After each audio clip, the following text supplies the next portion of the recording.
moi je te donne juste un exemple. Ouais. Tu sais, on n'a pas inventé les choses. Hein. Les chauffeurs de taxi, ils s'insultent à tout bout de champ. Ouais.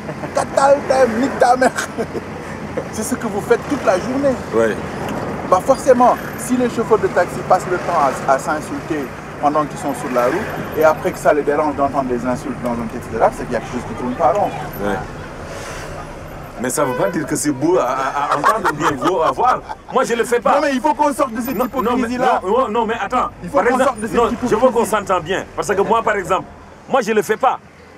Moi, je ne vais pas... Donc toi, tu es une minoritaire, en fait, chez les chauffeurs de taxi. Voilà, donc c'est pourquoi. Parce que moi, on ne m'a pas éduqué de cette façon. Moi, je n'aime pas, par exemple, insulter les gens comme ça dans la rue.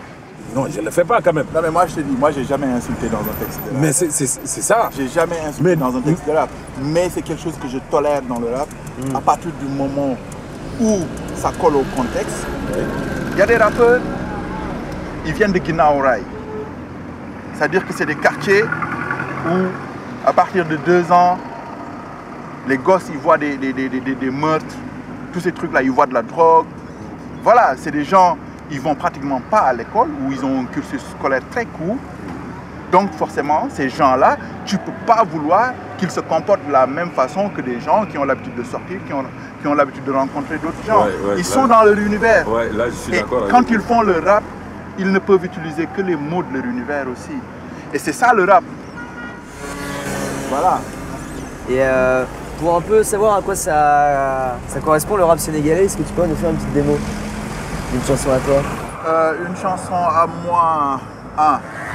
Nee nañ ku ñàkk sa ngor ñàkk nga lépp yow ak bàyyi ma yi dox di dem yéen a yam képp luy rey sa xol moo fi gën gaaw suñu sañoon fekkaat la fiñ la bàyyi woon daaw waaye ñi ngi dolli sant léegi xam nañu diil toogaay bi amul fayoor foog ñu yor soog a ciil fëgg tubay takk daal ci dëkk bii la ñu bokk kenn duñu ci ëppale wàll ci dëkk bii la ñu bokk ku toog di nelaw deew ak xiif kuy xaar yàlla deew ak xiif yaakaar lu ñëwagul nañ ko ñàkkante if.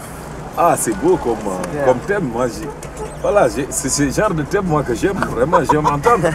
Non, mais c'est vrai. Par contre, j'ai rien compris. Là. Non, mais en fait, c'est un texte en fait, sur le chômage des jeunes, en fait. Ouais. Pour dire que le travail, finalement, c'est la dignité. Quoi. Tu prives quelqu'un de travail, tu le prives de dignité. Et aujourd'hui, c'est ce qui se passe dans ce pays. Aujourd'hui, c'est ce qui se passe dans le pays.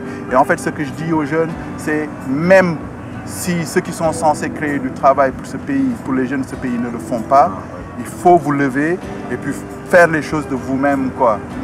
Parce qu'on ne peut pas juste être assis à boire du thé, à fumer de la bœuf et puis se dire que Dieu va arriver avec quelque chose un jour. Parce que plus on attend Dieu, plus on va mourir de faim, quoi.